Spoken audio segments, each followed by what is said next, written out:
अस्सलाम वालेकुम सामीन। मारज टीवी के प्लेटफॉर्म से हमने एक सिलसिला शुरू किया है जिसमें कुरान करीम के साइंसी इंकशाफात का जिक्र करेंगे। चलें आज के इस टॉपिक की तरफ चलते हैं। हमारा आज का टॉपिक है आग से दहकते हुए समुंदर। समुद्रों की तस्वीर सेटेलाइट के ज़रिए हासिल की जा सकती हैं। इनकी कैफियत व ख्वाहिश का बखूबी मुशाहदा किया जा सकता है। इन तस्वीर के ज़रिए समुंदर की तह में तवील व अरीज शगाफ और दर्रे देखे जा सकते हैं जिनका रंग नारंगी होता है। ये दर्रे कहीं कहीं तूल में 3000 किलोमीटर से भी ज़्यादा फैले होते हैं। दर्रों की इन तवील खतूत को बहरे पैसिफिक, बहरे हिंद, थोड़ा हिस्सा बहरे अहमर और खलीज फारस में भी देखा जा सकता है।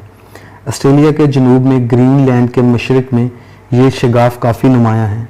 ये शगाफ जहाँ बहुत ज़्यादा गहराई में हैं, इन इलाकों में समुंदर आग से दहक उठते हैं क्योंकि वो हिस्सा ज़मीन के अंदर पाए जाने वाले आछी लावे से करीब तर होता है।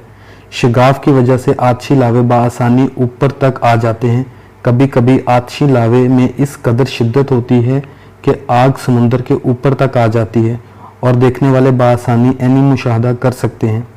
इन कैफियत का इल्म दौर साबिक के लोगों को ना था। सफरी टेक्नोलॉजी इतनी तरक्की याफ्ता ना थी कि इसके ज़रिए ज़मीन और समुंदर के दूर दराज इलाकों का मुशाहदा किया जा सकता, बल्कि अहद करीब तक के उलमा व मुफस्सरीन में भी इस बात की तरफ उनकी तवज्जो ना थी और इस बात का भी उनको मुशाहदा ना था और वो नावाकिफ़ थे। कुरान करीम ने क़यामत के दिन समुद्रों में आग भड़क उठने का तज़किरा किया। अरशाद बारी ताला है, और जब समुंदर में आग भड़क उठेगी। अहले अमान इस बात का इल्म व अकीदा है कि बरोज़े क़यामत सारे समुंदरों में आग लग जाएगी, मगर क्या कुछ समुंदर ज़मीन में ऐसे भी हैं जो क़यामत से कबल भी फी वाक़या आग से भड़क उठते हैं। इस बात का इल्म और मुशाहदा इनको ना था। इल्मी तरक्की और जदीद आलात और वसाइल की इजादात ने इस अमर का इंकशाफ असर हाजिर में किया। बाद समुद्री इलाके ऐसे हैं जो आग से भड़क उठते हैं। आग का ऐनी मुशाहदा समुंदर की ऊपरी सतह तक किया जा सकता है। कुरान करीम में बहुत साफ लफ्ज़ों में 1400 साल कबल इस बात की खबर दी। अल्लाह ताला ने इरशाद फरमाया, कसम है तूर पहाड़ की और एक ऐसी खुली किताब की जो रकीक जिल्द में लिखी हुई है, और कसम है आबाद घर यानी खाना काबा की और ऊंची छत वाले आसमान की, दहकते हुए समुंदर की, बेशक तेरा रब का अजाब वाक़या होने वाला है। अल्लाह ताला ने 5 चीज़ों की कसम खाकर बयान फरमाया आखिरत का अजाब वाक़या होकर रहेगा। इन चीज़ों में आखिरी किस्म जिस चीज़ की कसम खाई, अरबी लुगत में इसके मानी दहकने और जलने के हैं। मस्जूर के मानी दहका हुआ, आग से भड़का हुआ के हैं। कदीम और जदीद मुफस्सिरीन कुरान ने आग से दहके हुए समुंदर मानी मुराद लेना बैद अज़ क़ियास समझा है। इसकी मुख्तलिफ तावीलें की हैं जो ख़ास तौर पर फ़तहुल कदीर में देखी जा सकती हैं। चूँकि दहकते हुए समुंदर का इल्म और मुशाहदा इल्मी तरक्की से कबल ना था, इन तावीलात की ज़रूरत पड़ी। तफ़हीम कुरान में मौलाना मौदूदी ने अल बहरुल मस्जूर में के मानी दहकता हुआ समुंदर को बैद अज़ अकल क़ियास समझा। समुंदर आग से भर जाए, ये अलामत क़यामत के वक़्त ज़ाहिर होंगी, और जैसा कि कुरान पाक में बयान हुआ, ये आइंदा रूनमा होने वाली कैफियत इस वक्त मौजूद नहीं है। इनकी कस्में खाकर लोगों को आखिरत के वक़ू का यकीन दिलाया जाए। इसलिए यहाँ पर बहरुल मस्जूर को महबूसुल मखलूत और मुअज्जन के मानी में लिया जा सकता है।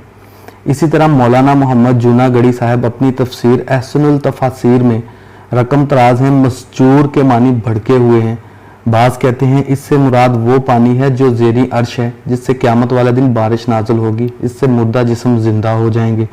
बाज़ कहते हैं इससे मुराद समुंदर है, इनमें क़यामत वाले दिन आग भड़क उठेगी, जैसा फरमाया कुरान पाक में, और जब समुंदर भड़का दिए जाएंगे। और बाज़ ने मस्जूर के मानी ममलू भरे हुए के हैं, यानी फ़िलहाल समुद्रों में आग तो नहीं है, अलबत्ता वो पानी से भरे हुए हैं। इमाम तिब्री के इस कौल को अख्तियार किया है कि इसके और भी मानी बयान किए हैं। علم البحار کی ترقی، جدید سائنس اور عہد حاضر میں بحری اور بری اسفار کی سہولتوں نے سمندر کے اندر پائے جانے والی کیفیات کو عام انسانی مشاہدے کے لیے پیش کر دیا، جس کی خبر تصدیق قرآن سے حاصل کی جا سکتی ہے۔ آگ سے دہکتے ہوئے سمندر کا مشاہدہ کھلی آنکھوں سے کیا جا سکتا ہے۔ قرآن خود فرماتا ہے، اور تم کو اس کی خبر مدت گزرنے کے بعد ضرور ہو جائے گی۔ ابھی ہم بات کرتے ہیں سمندر کی گہرائی اور اس کے اوصاف کی۔ رسول کریم صلی اللہ علیہ وآلہ وسلم نے کبھی سمندر کا سفر نہیں کیا تھا اور نہ ہی ان کے مختلف اوصاف اور کیفیات کا ذاتی طور پر کوئی مشاہدہ کیا۔ قرآن کریم نے جس دقت بیانی اور جامع و شامل الفاظ کے ساتھ سمندر کے مختلف اوصاف اور کیفیات کا ذکر کیا، بعض ان اسرار و رموز سے پردہ اٹھایا ہے جن کے بارے میں تحقیق و مشاہدہ علم البحار کے ماہرین کو 19ویں صدی کے اواخر میں ہوا۔ یہ قرآنی انکشافات یقیناً اس بات کا واضح ثبوت ہیں کہ یہ اس قادر مطلق کا کلام ہے جس کی نظر کائنات کے ذرے ذرے کو محیط ہے۔ کوئی چیز کہیں بھی ہو، اس کا علم اور ادراک سے باہر نہیں۔ قرآن کریم میں حضرت لقمان علیہ السلام نے اپنے بیٹے کو نصیحت کرتے ہوئے فرمایا، اے پیارے بیٹے، اگر کوئی چیز رائی کے دانے کے برابر ہو اور وہ خواہ کسی چٹان میں ہو یا آسمانوں میں ہو یا زمین میں ہو، اللہ تعالیٰ ضرور لائے گا۔ اللہ تعالیٰ بڑا باریک بین اور خبردار ہے۔ یہ مضمون حدیث میں بھی بیان کیا گیا ہے۔ فرمایا، اگر تم میں کوئی شخص بے سوراخ کے پتھر میں بھی عمل کرے گا جس کا نہ کوئی دروازہ اور نہ کوئی کھڑکی، اللہ تعالیٰ ان لوگوں پر ظاہر فرما دے گا چاہے وہ کیسا ہی عمل ہو۔ اس لیے لطیف اور باریک بین ہے، اس کا علم مخفی ترین چیز تک محیط ہے اور خبیر ہے۔ اندھیری رات میں چلنے والی چونٹی کی حرکات و سکنات سے بھی وہ باخبر ہے۔ ایمان کے نور سے محروم، گمراہی کی تاریکیوں میں بھٹکنے والے شخص کی قرآن کریم نے ایسی تصویر کشی کی ہے اور ضمناً بہت سارے ایسے اسرار و رموز و واشگاف کیے ہیں جن کا علم مشاہدہ عہد حاضر میں علم جدید کی ترقی کے بعد ہو سکا۔ اللہ تعالیٰ ارشاد فرماتے ہیں، یا وہ کافرین ایسے ہیں جیسے بڑے گہرے سمندر میں اندرونی اندھیرے کے اس کو ایک بڑی لہر نے ڈھانک لیا ہو، اس لہر کے اوپر دوسری لہر، اس کے اوپر بادل، اوپر تلے بہت سے اندھیرے ہی اندھیرے ہیں۔ اگر کوئی ایسی حالت میں اپنا ہاتھ نکالے اور دیکھنا چاہے تو دیکھنے کا احتمال بھی نہیں۔ جس کو اللہ ہی نور ہدایت نہ دے، اس کو کہیں بھی نور میسر نہیں ہو سکتا۔ آیت کریمہ کے معنی، اس کے وسیع مفہوم کو موجودہ دور کی سائنسی انکشافات، مرین جیولوجی کی جدید دریافتوں کی روشنی میں بہت اچھے طریقے سے سمجھا جا سکتا ہے۔ گہرے سمندروں کی تاریکیوں، ان کی کیفیات کا علم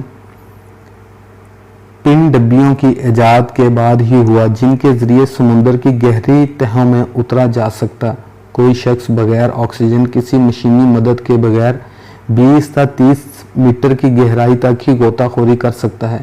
اس سے زیادہ گہرائی میں بغیر مشینی مدد کے اترنا ناممکن ہے۔ 500 میٹر تک سمندر کے اندر خاصی تاریکی ہو جاتی ہے اور 1000 میٹر کی گہرائی میں یہ تاریکی اپنی انتہا کو پہنچ جاتی ہے۔ یہ تاریکی کس طرح پیدا ہوتی ہے؟ اس کے 2 اسباب ہیں۔ پہلا سبب سورج کی روشنی کا جو 7 رنگوں پر مشتمل ہوتی ہے، یکے بعد دیگرے پانی کی گہری تہوں میں اترتے ہوئے غائب ہو جانا۔ روشنی کے یہ 7 رنگ بیگنی، آسمانی، نیلا، ہرا، پیلا، نارنجی اور سرخ ہیں۔ روشنی کا سب سے پہلا رنگ جو پانی کے اندر جذب ہوتا ہے وہ سرخ رنگ ہے، جو تقریباً 20 میٹر کی گہرائی میں سرخ سے سیاہ رنگ میں تبدیل ہو جاتا ہے۔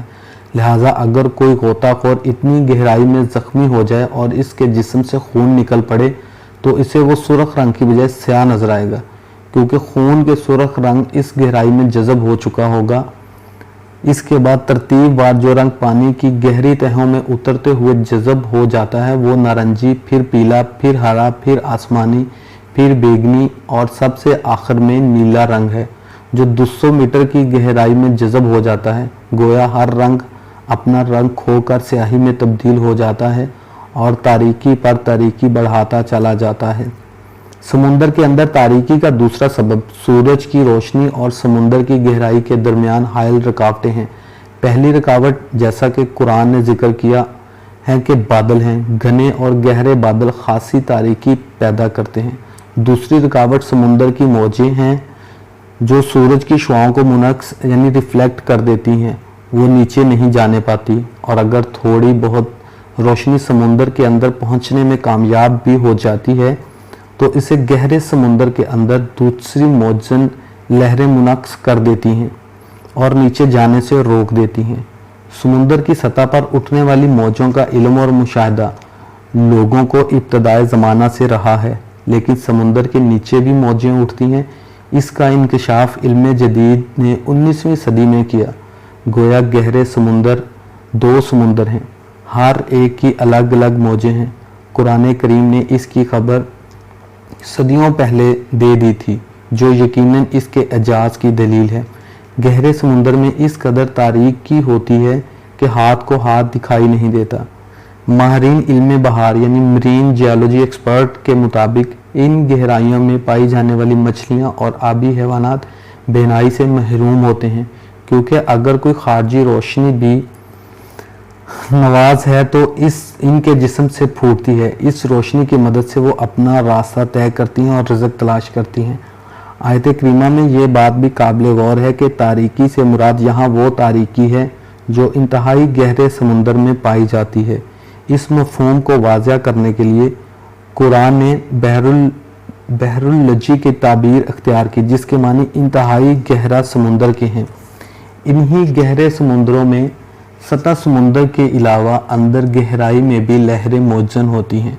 माहिरीन के मुताबिक गोया गहरा समुंदर तह बा तह 2 समुंदरों का मजमुआ होता है। बहरुल सती, बहरे अमीक। बहरे सती में रोशनी और हरारत होती है, जबकि बहरे अमीक में तारीकी होती है। दोनों के खसाइस और औसाफ में फ़र्क होता है। दोनों की मौजें अलग-अलग हैं। बहरे अमीक की मौजें दोनों के मबाइन तकसीम व इम्तियाज़ का काम करती हैं। इस इल्मी इंकिशाफ और वजाहत के बाद दोबारा आयत करीमा को गौर से पढ़ें तो बेख्तियार खालिक़े कायनात की अज़मत का एतराफ़ करना पड़ता है। इरशाद बारी है, या तो फिर इस काफर की मिसाल ऐसी है जैसे तारीकी जो इंतहाई गहरे समुंदर में होती है, जिसके ऊपर मौज छाई होती है। इस मौज के ऊपर भी एक मौज है और इसके ऊपर बादल हों। तारीकी पर तारीकी मुसल्लित है। तारीकी का ये आलम है कि आदमी अपना हाथ निकालकर इसे देखना चाहे तो ना देख सके, और जैसे जिसे अल्लाह ही नूर ना बख्शे, फिर इसके लिए कोई रोशनी नहीं। प्रोफेसर दरगाह राव माहिर साइंसदान हैं, जद्दा में किंग अब्दुल अजीज़ यूनिवर्सिटी में रह चुके हैं। मज़कूरा आयत करीमा के मानी और मफ़हूम समझने के बाद कहा, 1400 साल पहले जबल के एक नॉर्मल इंसान ने इतनी तफसील के साथ समुंदर की गहराइयों के औसाफ को बयान नहीं कर सकता। यकीनन ये बातें आलम बाला ही की अल्हाम करदा हो सकती हैं। ये कलाम कोई इंसानी कलाम नहीं हो सकता, बल्कि ऐसी हस्ती का कलाम है जो माफूकुल फितरत है, यानी अल्लाह ताला की ज़ात। हमारे एतकाद भी यही हैं। ये कलाम इसी ज़ात हय्यु क़य्यूम का है जो आलम फितरत का खालिक है। इसके अंदर मौजूद सारे इसरार और रमूज़ का इल्म ख़बीर है। कह दीजिए कि इसे तो इस अल्लाह ने नाज़िल किया जो आसमान और ज़मीन की तमाम पोशीदा बातों को जानता है। बेशक वो बड़ा बख्शने वाला मेहरबान है।